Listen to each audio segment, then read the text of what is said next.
Hello, my name's Edward Ingram, and I've been studying economics for 40-odd years as a financial practitioner.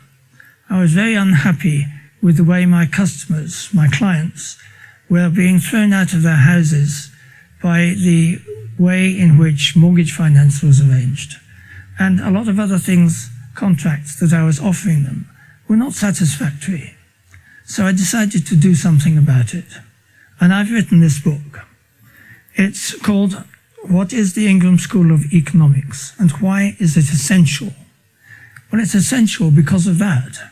We can't carry on getting our economies into such a muddle when we don't have to. So the book explains why we don't have to. Now, a school of economics is a group of people who have a similar way of thinking about how economies work. And let me explain what I have found. It is that economists have been setting about their skills and their investigations in the wrong way.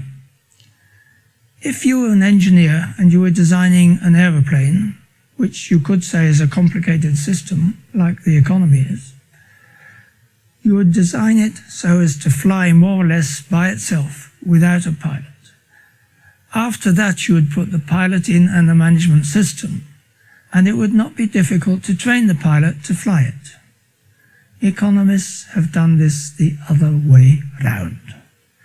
So that's why it is that your mortgage finance is unstable and unsafe, your savings are unsafe, your pension plan is unsafe, your currency is all over the place, and they keep managing interest rates which they're not supposed to do. So I decided, being a scientist, that we should do something more scientific. We should start by getting the fundamentals right, making the framework safe, making you people feel safe, and so that you can plan your businesses, you can plan your life, you can plan your retirement, and not have to worry about what's going on in the Federal Reserve or the central bank, wherever you happen to live, or what's going on in the Treasury.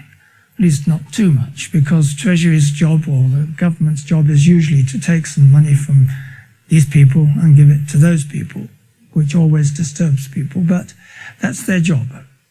So what we did was we looked at, I say we because I've got a lot of people supporting me, and I've submitted it to 2 major committees along the way, and very good peer reviews.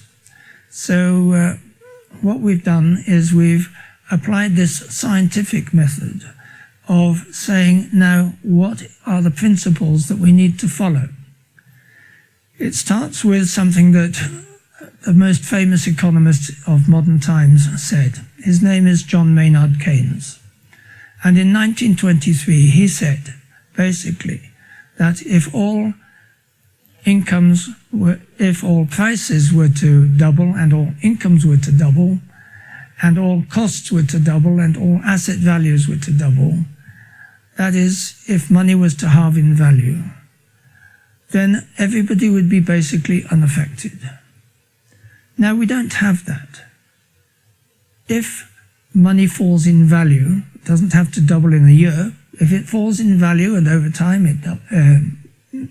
prices double and money halves in value, you would not want your mortgage costs to leap around, but that's what they do. You would not want your fixed interest bonds to depreciate faster than the interest which you're accumulating and hoping to save. It just doesn't work that way. So in this book, we're looking at what must be done. We have to sort that out, and we have to sort out the currency problem, and we have to sort out the management problem. In this book, I've identified 5 or 6 such problems that we can remove, and I don't know how many problems that removes, but it's a large number. Who says economics is complicated? Well, it is, and it's no wonder why. It doesn't have to be. Thank you.